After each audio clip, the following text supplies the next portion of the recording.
না সবাই যে আমাকে অর্গানাইজেশনের পতাকা তলে আসতে হবে, সেই কারণে অর্গানাইজেশনের এক্সিকিউটিভ কমিটি থাকে, সেই কারণে অর্গানাইজেশনের কি বলে ডিভিশন কমিটি থাকে। তাহলে আমরা যখন বলেছিলাম কোভিড অ্যাডভান্স দেওয়া হোক, কেউ বলেনি, অন্য কোনো সংগঠন বলে লিকাই বলেছে। তাহলে কোভিড অ্যাডভান্স কোভিডের সময় বাড়িতে বসে যে এজেন্ট পেয়েছে সে লিকাই মেম্বার ছাড়াও এজেন্ট পেয়েছে তো। আমরা যখন বলেছিলাম চেয়ারম্যানকে চিঠি লিখেছিলাম, সেখানে লিখে দিইনি যে এজেন্ট ব্যাকরেটে লিকাওই করে, লিখিনি। আমরা বলেছি এজেন্টদের জন্য কোভিড অ্যাডভান্স দিতে হবে, লিকাওই বলেছে। তাহলে যারা পেল তারা আসলো না কেন?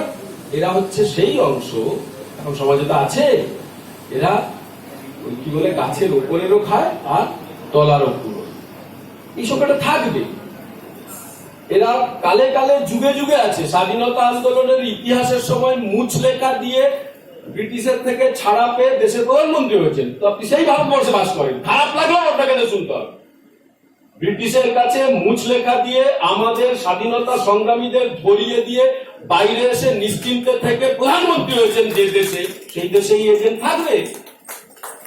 আপনি এত দুঃখ করলে হবে না। কিন্তু আমাদের কাজ কি? আমাদের কাজ হচ্ছে এই এজেন্টদের প্রতিদিন বোঝানো, যে কারণে অর্গানাইজেশন করা, যে এমন একটা সিচুয়েশনের মধ্যে দিয়ে তুমি যাচ্ছ, তোমার জীবন এখন 50 বছর, 52 বছর, 54 বছর কেটে যাবে, 5-6 বছর এলআইসি।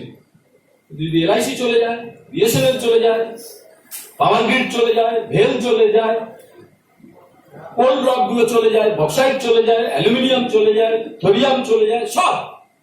তাহলে আপনার বাড়িতে থাকা 8, 10, 20, 22, 14 ক্লাস পাস করা যে ছেলে মেয়েগুলো আছে, তারা ভারতবর্ষে কি করবে এটা ভাববেন না?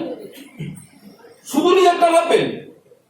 নিজেরটা ভাবছি কমিশন বাড়াও, ঠিক, ন্যাচ ঠিক করো, ঠিক, মেডিক্লেমের কার্ড দাও, শুধু ক্লাব মেম্বারদের দিয়েছো, সব এজেন্টদের দিতে হবে, লড়াই করছি, আন্দোলনে থাকবো, ঠিক। কিন্তু রাজনৈতিক স্লোগানটা হচ্ছে দেশটাকে ভালো করে গড়ো, কারণ সেই স্লোগানের পেছনে আপনার বাড়িতে থাকা 12 ক্লাসের ছেলে মেয়ের স্বপ্ন আছে। দেশ যদি বিক্রি হয়ে যায়, আপনি কিছুদিন চলতে পারবেন, আপনার ভবিষ্যৎ প্রজন্ম লুম্পেন তৈরি হবে, লুম্পেন। তাহলে শুধু অর্থনৈতিক দাবি তা তো না, অর্থনৈতিক দাবির সঙ্গে রাজনৈতিক যে দাবিগুলো আমাদের আছে, সেই দাবিগুলোকে একসঙ্গে যুক্ত করে লিকাওয়ের রাজনীতির নাম হচ্ছে agent protect agent, save LIC protect agent. আমাদের রাজনীতি কি? আমাদের রাজনীতিতে এরকমটা নেই।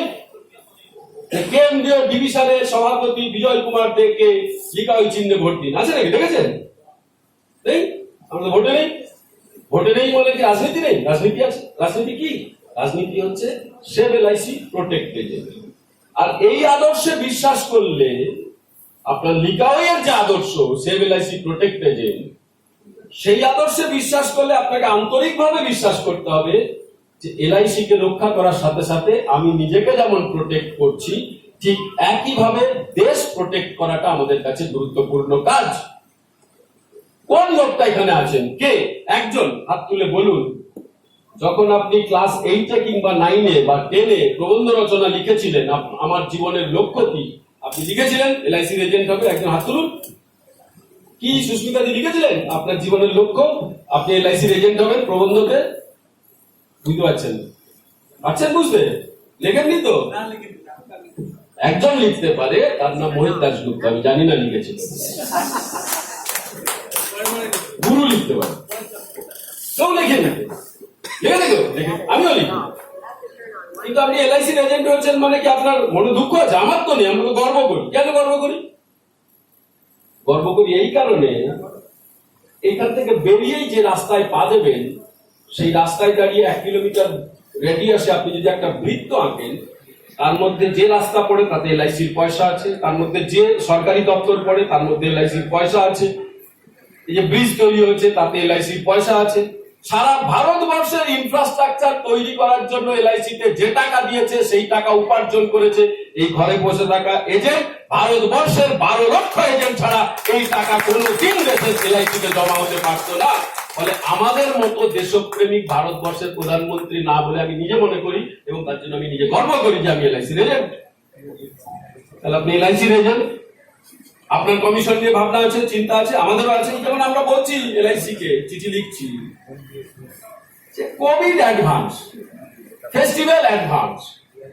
আপনার পাড়াতে যদি কারো ছোট ছোট লেদ কারখানা থাকে বা ছোট কারখানা থাকে পাড়াতে, তাহলে দেখবেন পুজোর সময় সেই ছোট কারখানার মালিক তার 5টা 7টা যে কর্মচারী থাকে তাদের বোনাস দিতে পারে না। বোনাসের কনসেপ্ট অনেক বড় ব্যাপার। এখন যা বাজার পড়েছে আর ভারতবর্ষে যা ব্যবসার অবস্থা হয়েছে, তাতে বিশেষ করে আবার মানে কেউ খারাপ ভাবে নিলেও আমার কিছু করার নেই। তার মধ্যে আবার পশ্চিমবাংলায় যা এখন ব্যবসার অবস্থা হয়েছে, তাতে মানে বোনাস দেওয়াটা একটা এখন লাক্সারি টু দা, মানে আমি আপনাকে বলছি মালিকের কাছেও একটা লাক্সারি হলো। তাহলে দেখবেন সেই ছোট কারখানার মালিক তার শ্রমিকদের পুজোর সময় বা ঈদের সময় বা মহরমের সময়, যে উৎসবের সময় একটা টাকা দেয়, দিয়ে সেই টাকা ফেরত চান। দেখবেন পরের মাস থেকে তোর মাইনে থেকে এত কাটা যাবে, লেখে। আমরা এলআইসির এজেন্ট, 42 লক্ষ কোটি টাকা, 18,000 কোটি টাকা, মানে 1000 কোটি লক্ষ কোটি ছাড়া আপনি এলআইসিতে টাকা বলতে পারবেন না কখন যে 100 কোটি টাকা আছে এলআইসি, তা না, লক্ষ লক্ষ কোটি সব সময়। এত টাকা জেনারেট করলো কারা? আমরা। আমাদের ফেস্টিভ্যালের সময় অ্যাডভান্স, তারপরের মাস থেকে কমিশন থেকে কাটা হবে, অনুদান না। আর যারা ঠান্ডা ঘরে বসে সব আপনাকে একটু সার্ভিস দিয়ে দেবে, তাদের ওটা হচ্ছে এক্সগ্রাসিয়া। ভুল বলছি না তো? আমার কারোর প্রতি দুঃখ নেই, আমার কারোর প্রতি হিংসা নেই, তারা পাক, আরো পাক। আমরাই তো জেনারেট করেছি রে ভাই। চেয়ারম্যান কটা পলিসি বেচে, ব্রাঞ্চ ম্যানেজার কটা পলিসি বেচে, এবিএম সেলস কটা পলিসি বেচে, চিফ ম্যানেজার কটা পলিসি বেচে না তো?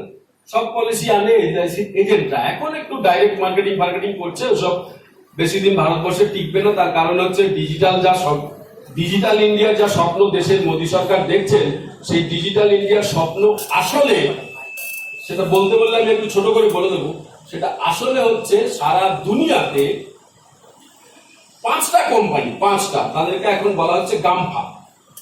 তার প্রথমটার নাম হচ্ছে গুগল, তারপরেরটার নাম হচ্ছে অ্যাপেল, তারপরেরটার নাম হচ্ছে মাইক্রোসফট, তারপরেরটার নাম হচ্ছে ফেসবুক, তারপরেরটার নাম হচ্ছে অ্যামাজন। এই 5টা কোম্পানি ঠিক করেছে ভারতবর্ষ না, সারা পৃথিবীর মানুষকে প্রোডাক্ট বানাবে। মানে আপনিও চাল ডাল নুন তেলের মতো একটা প্রোডাক্ট হবে। প্রোডাক্ট, আপনি কি চান, কি খান, কেমন ভাবে পোশাক পরবেন, কেমন ভাবে নড়বেন, চড়বেন, কোন গান শুনবেন। দেখবেন আপনি ইউটিউবে একটা নির্দিষ্ট গান 5 বার শুনবেন, তারপরে ও আপনাকে সাজেস্ট করে দেবে যে এই গানটা শুনুন, করো তো। এর মধ্যে রাজনীতি নেই ভাববেন না, এর মধ্যেও পলিটিক্স আছে, আপনাকে ওই দিকেই নিয়ে যাওয়া হবে। কারণ ওই দিকে নিয়ে গিয়ে দেখা যাবে যে পৃথিবী 50 কোটি মানুষ এরকম গান ভালোবাসে, তাহলে ওই গান তৈরি করো। রাজনীতি আছে, ইকোনমি আছে, সব আছে। আমরা সাধারণভাবে বুঝি এগুলোতে কিছু নেই। এই যে 5টা কোম্পানি, এই 5টা কোম্পানি বলেছে সারা পৃথিবীর সমস্ত মানুষ এদের প্রোডাক্ট হবে। ডিজিটাল ইন্ডিয়ার কনসেপ্ট, সেই আপনি একটা প্রোডাক্টের মধ্যে যাবেন। আচ্ছা, আপনি একটু যদি মনে করেন, একটু স্মরণ করেন, একটু অন্য কথা হয়ে যাবে এলআইসির বাইরে, কিন্তু এগুলো আপনি মনের মধ্যে না রাখলে এলআইসিও রক্ষা করতে পারবেন না। যদি আপনি কিছুদিন আগে মনে করেন যে লাস্ট 7 বছর বা 8 বছর আপনি ভারতবর্ষে কি করেছে, আমি আপনাকে যদি আমাকে জিজ্ঞাসা করলে আমি বলে দেবো। প্রথম 2 বছর আমি আধারের লাইনে দাঁড়িয়েছিলাম, আধার করলাম। তারপরের 1 বছর আধার লিঙ্ক করার জন্য লাইনে ঘুরে করলাম। তারপরের 2 বছর মানি ডিমানিটাইজেশন করলাম, টাকা পাল্টানোর জন্য ব্যাংকে এদিক ওদিক ঘুরে করলাম। তারপরে বললো তোমার এই আধার ব্যাংকের সঙ্গে লিঙ্ক করো, মোবাইলের সঙ্গে লিঙ্ক করো, এখানে ওখানে লিঙ্ক করো, আপনি করলেন। আচ্ছা, আপনি বলুন তো দিনের শেষে at the end of the 8 years what is the output to your family, যাতে আপনি উপকৃত হয়েছেন? একটা কথা বলুন, একটা উদাহরণ। একজন দিন এত লিঙ্ক, এত ডিলিঙ্ক, এত মনিটাইজেশন, এত ডিমনিটাইজেশন, এই যে সব কথা ওরা বলছে, আসলে এই কথাগুলোর মধ্যে আসল কথাটা হচ্ছে ভারতবর্ষের বেশিরভাগ অংশের মানুষের জন্য ওয়েলফেয়ার কনসেপ্টে যে জিনিসগুলো ছিল সেগুলোকে আস্তে আস্তে করে গুটিয়ে নাও। সাবসিডি বলে কোনো কথা অর্থনীতিতে রাখবে না। যে কারণে সাবসিডি যদি না থাকে এলআইসিতে যে বোনাসের জন্য বাড়তি টাকা খরচ করতে হচ্ছে তা আমি কেন খরচ করব? পৃথিবীর উন্নত দেশের কথা ওরা বলে। তাহলে উন্নত দেশে এখন যদি যেতে হয় আপনাকে, জাপানে ব্যাংকে টাকা রাখলে আপনাকে বাড়তি ইন্টারেস্ট দিতে হবে, কারণ ব্যাংক আপনার টাকাটা সংরক্ষিত রেখেছে বলে। সেই জায়গায় নিয়ে যাওয়ার কথা বলছি আমি। তাহলে আমি এলআইসির এজেন্ট, ভাবছি কি এলআইসির মধ্যে ন্যাচ ঠিক হয়ে গেলে আমার জীবন ঠিক হয়ে যাবে। কি ভাবছি, এলআইসির মধ্যে আমার কমিশনটা একটু বাড়লে বোধহয় জীবন বেড়ে ঠিক হয়ে যাবে। আমরা ভাবছি কি এলআইসির এজেন্ট ভারতবর্ষের একমাত্র অর্থনৈতিক সংস্থা, তার মধ্যে আমরা আছি মানে আমাদের কতগুলো অর্থনৈতিক দাবি যদি আমরা মিটিয়ে নিতে পারি তাহলে আমরা বেঁচে যাব। বাঁচবেন না, আপনি যেই হোক না কেন বাঁচবেন না। কারণ যে কমিশন স্ট্রাকচার এখন আছে সেই কমিশন স্ট্রাকচার ধরে যদি আপনি উপার্জন করেন তাহলেও মাসের শেষে আপনাকে পাড়ার মুদি দোকানের খেরো খাতায় নিজের নাম লিখিয়ে আসতে হবে, ধারে আপনাকে চলতে হবে। কেন? 38 সালের কমিশন স্ট্রাকচার, 38 সালে আমরা লিখেছি তো অর্গানাইজেশন যে কমিশন বাড়াও এলআইসির এজেন্ট। আর এলআইসি কি করছে? দ্বিস্বরূপ কমিটি দিয়ে তৈরি করলো। কত বছর আগে দ্বিস্বরূপ কমিটি? ওই 7-8 সালে বোধ হয়। সেই সময় দ্বিস্বরূপ কমিটি এসেছিল, মাথায় আছে তো আপনাদের? ভুলে যাননি তো? দ্বিস্বরূপ 2009, 8-9 সালে দ্বিস্বরূপ কমিটিকে দিয়ে বলে দিল কিভাবে ছক করে এজেন্টদের কমিশন আস্তে আস্তে করে কমানো যায়। আমরা লড়াই করলাম, আন্দোলন করলাম। দ্বিস্বরূপ কমিটি এখন ঠান্ডা ঘরে আছে, ভাবার কোনো কারণ নেই যে আমাদের সংস্থার আধিকারিকরা, বড় লোকেরা যারা উপরে বসে আছে, তার আবার দ্বিস্বরূপ কমিটির কথাটা নতুন করে আনবে কি আনবে না আমরা এখন বলতে পারছি না। যদি আনে আবার ঘরে ঢোকানোর ব্যবস্থা করবো আমরা, সে কথা ঠিক। কিন্তু আসলে আমাদের কাজটা হচ্ছে এলআইসির এজেন্টদের যে নিজের যে ব্যবসা আমরা করি, এই যে অনেকে আছে অর্গানাইজেশনে বলে যে কখন করব কাজ, ব্যবসা করব কখন। আচ্ছা, এখানেই তো প্রিয়ব্রত আছে, আরেকজন কে আছে জানো, 2 কোটি না কত টাকার ব্যবসা করেছে প্রিয়ব্রত। আচ্ছা, ও কি করে অর্গানাইজেশন করে? আরেকজন কে আছে 1.5 কোটি টাকার ব্যবসা করেছে, কে, কি নাম? হাত তোলে। অসিত পাল 1.5 কোটি টাকার ব্যবসা করেছে, ও অর্গানাইজেশন করে, সেক্রেটারি। আচ্ছা, ধরুন আমি রাজ্যের সেক্রেটারি, আমার ব্যবসা ভালো নেই, বলে এই তো ঘুরে টুরে বেড়াতে হয়, কিন্তু আমার ডিও যে সে আমাকে গুঁতো দিলে আমি কিছু ব্যবসা দিয়ে, ঠিক আছে, সেটা পরের কথা। কিন্তু আমি বিশ্বাসই করি না যে ব্যবসা করলে ভালো করে অর্গানাইজেশন করা যায়। কিন্তু এটা বিশ্বাস করি দিদির কথা অনুযায়ী, যদি ওপরের খাবার তলার পুরবো বলে আশেপাশে ঘুরঘুর করতে থাকি তাহলে কখনো অর্গানাইজেশন করা যাবে না, করতে পারে না, করবে না সে। কিন্তু ব্যবসা করে অর্গানাইজেশন করা যায় না, এটা ভুল কথা। আমাদের অর্গানাইজেশনের স্লোগান কি? Be a better performer, be a better fighter. ভালো করে ব্যবসা করলে আপনি ভালো করে ফাইট করতে পারবেন। কেন আমরা এই কথাটা বলছি?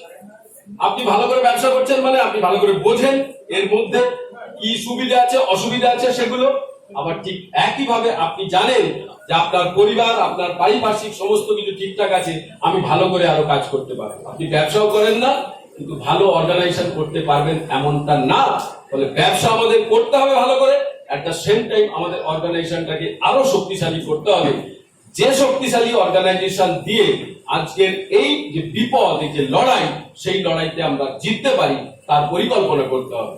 এলআইসি মানে আমাদের বুঝতে হবে ভারতবর্ষের অর্থনৈতিক কাঠামো, যে মেরুদণ্ড, তার একটা পিলার, একটা সিঙ্গেল পিলার হিসাবে সারা ভারতবর্ষের অর্থনীতির কাঠামোকে ধরে রাখার নাম হচ্ছে এলআইসি। প্রায় 28 লক্ষ কোটি টাকা, তারপরে এই এখন যা নীতি যোগ হয়েছে সেখানে 7 লক্ষ না 8 লক্ষ কোটি ধরলে প্রায় 35 লক্ষ কোটি টাকা শুধু দেশের সরকারকে দিয়েছে এলআইসি 1962 সাল থেকে, দ্বিতীয় পঞ্চবার্ষিকী পরিকল্পনা থেকে 37 লক্ষ টাকার কাছাকাছি, 35-37 লক্ষ টাকার কাছাকাছি দিয়েছে দেশের পরিকাঠামোর এই 5th ইয়ার প্ল্যান গুলো চালানোর জন্য। তার বাইরে সেচ আছে, বিদ্যুৎ আছে, আবাসন আছে, জল আছে, কৃষি আছে, সমস্ত ক্ষেত্রে 17-18 লক্ষ কোটি টাকা দিয়েছে। তাহলে কত হয়? আপনি যদি হিসেব করেন তাহলে দেখবেন প্রায় 100 লক্ষ কোটি টাকার বেশি টাকা এলআইসি জেনারেট করেছে ভারতবর্ষের এই সময়কালের মধ্যে, যা ভারতবর্ষের বাজেটের কথা ভাবলেও আপনাকে বুঝতে হবে তার অনেক কাছাকাছি এলআইসি আছে। সেই এলআইসি কে যখন রুগ্ন করতে চায়, আপনাকে বুঝতে হবে ওরা দেশের স্বার্থেই কথা বলছে তা না, ওরা দেশের স্বার্থের বাইরে গিয়ে কতগুলো কথা বলার চেষ্টা করছে। আর আমরা এলআইসির এজেন্টরা মনে করি যে এই ভারতবর্ষের পরিকাঠামো, এই ভারতবর্ষের মানুষের জীবন মানের উন্নয়নের জন্য যা এলআইসি দিয়েছে তার কারিগর যেহেতু আমরা, সেই কারণে আমরা ভারতবর্ষের অর্থনীতিকে রক্ষা করা, ভারতবর্ষের মানুষের জীবন মানকে সামনের দিকে নিয়ে যাওয়া, এই কাজের জন্য আমাদের এলআইসি কে রক্ষা করাটা অত্যন্ত গুরুত্বপূর্ণ কাজ। আর তার সাথে সাথে আমাদের নিজেদের জীবনের রুটি রুজি লড়াই আন্দোলনকে সামনে এগিয়ে নিয়ে যাওয়া। এটা করার জন্য আমাদের কি করতে হবে? করার জন্য খালি একটা এক্সিকিউটিভ কমিটি, আর এই এক্সিকিউটিভ কমিটির মধ্যে 15-17 জন, তার 2-3টে নেতা, তার বাইরে কেউ নেই। আচ্ছা, এই গড়িয়াহাট ব্রাঞ্চের আমি কোনোদিন আসিনি, গেট মিটিং এ কতজন থাকে? কি হলো? গড়িয়াহাট ব্রাঞ্চের গেট মিটিং এ কতজন থাকে? 30, 35, 40। নিজেদের মধ্যে কনফিউশন আছে, একজন 50 বলছে, একজন 35, একজন 20, একজন 22, ডিফারেন্ট টাইমে ডিফারেন্ট। কিন্তু 250 জন মেম্বারের মধ্যে কোনোদিন আমরা 50% কে টার্ন আপ করতে পারিনি, তাই তো? সোজা ভাষায় তাই গেট মিটিং এ পারিনি। তাহলে কি করে আপনি ভাবেন যে এলআইসির আইপিও বিক্রি বন্ধ করে দেবে? কি করে ভাবেন? আমাদের কাজটা অত্যন্ত গুরুত্বপূর্ণ। এই যে সেক্রেটারি প্রেসিডেন্ট দুটো নাম আছে না, আমাদের অভ্যেস হচ্ছে সবসময় ওদের দিকে তাকানো, তোমরা কিছু করছো না। আমরা নিজেরা জনগণ মানে যারা বাকি 15-17 জন আছি, আমরা হচ্ছে কি করে তাড়াতাড়ি এসে ক্যাশটা জমা দিয়ে কোন রকমে এজেন্ট কর্নারে একবার মুখ দেখিয়ে বাইরে চলে যায়। ভুল বলছি না তো? এই যে অর্গানাইজেশন হবে 17টা কমিটি মেম্বার হবে, 17টা ধরে নিন, 17 কমিটির মিটিং হচ্ছে। কতজন উপস্থিত? প্রিয় ফোন করছে, অসিত ফোন করছে, এই যে আমাদের মহিলা ফোন করছে, এই মিটিং আছে আয়। কতজন উপস্থিত হলো? 5 জন। 17 জনে 5। ওই কমিটির মান থাকলো, ঠিক জায়গায় থাকলো, এভারেজ মান থাকলো। তাহলে অর্গানাইজেশনটা মানে এটা 4-5টা লোকের কারবার না। অর্গানাইজেশন মানে আমাদের প্রতিটা মানুষের কারবার, আমাদের যে এই অর্গানাইজেশনে যারা মেম্বার হয়েছে তাদেরও কারবার। আমরা সেটা বুঝতে চাই না, আমরা সেটা কিছুতেই নিজেদের আন্তরিকভাবে বিশ্বাস করাতে পারি না যে এই অর্গানাইজেশনের পতাকা তালের গেট মিটিং হোক, জোনাল ধর্ণা হোক, কি এক্সিকিউটিভ কমিটির মিটিং হোক, এই সবকটা জিনিসই আসলে আমার নিজের স্বার্থে করা দরকার। যারা এক্সিকিউটিভ কমিটি মেম্বার তারাও বোঝে না, সাধারণ এজেন্টদের কাছে আমরা এই কথাটা নিয়ে যেতে পারি না। আমাদের একটা বড় অভ্যেস হচ্ছে সব সময় যে অন্যরা কি করলো সেটা দেখো।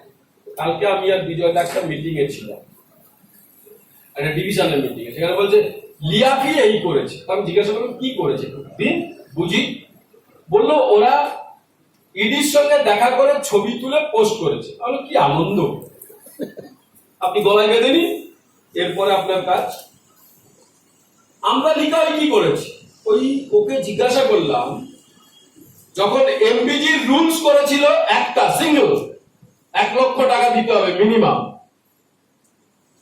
একটা লিয়াফি দেখাতে পারবেন? লিয়াফির কোন চিঠি অর্গানাইজেশন থেকে ওকে জিজ্ঞাসা করলাম, আপনি দেখাতে পারবেন? ওই লিয়াফি থেকে আনতে পারবেন যে ওরা দেশের চেয়ারম্যানকে লিখেছিল যে এটা পাল্টাও, এটা চলবে না।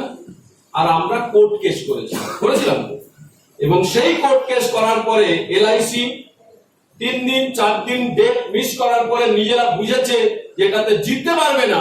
কলকাতা হাইকোর্টে যে আমরা কেস করেছিলাম, তারপরে ওরা এমবিজি চেঞ্জ করে 3টে করেছিল, সেটা লিকারের অবদান ছিল, লিয়াফির না। আমরা প্রচার করেছি, আমরা নিজেরা প্রচার করেছি, কোন মেম্বারকে এটা বলেছি যে ভাই তুই আজকে যে ব্যবসা করতে পারছিস সেটার প্রধান কারণ হচ্ছে লিকাউই। তুই 12টা দিলেও এজেন্ট থাকবি, তার প্রধান কারিগর হচ্ছে লিকাউই। তুই আজকে এলআইসি তে যে কথাটা বলছিস যে এলআইসি তে পলিসি করলে টাকা মার যাবে না, সভরেন গ্যারান্টি, সেই সভরেন গ্যারান্টি রাখার জন্য লিকাউইয়ের সর্বভারতীয় সভাপতি প্রাইভেট মেম্বার্স বিল পার্লামেন্টে রেখেছিল। লিয়াফির কোন নেতা প্রাইভেট মেম্বার্স বিল রাখতে পারেনি, যা আমরা লিকাউই করেছি। কজনের কাছে প্রচার করেছি? কোভিড অ্যাডভেন্সের কথাটাই ধরুন না, কজনের কাছে প্রচার করেছি আমরা? ঠিক কোভিড অ্যাডভান্স পেয়েছে, আপনার কাছে আসা উচিত, কিন্তু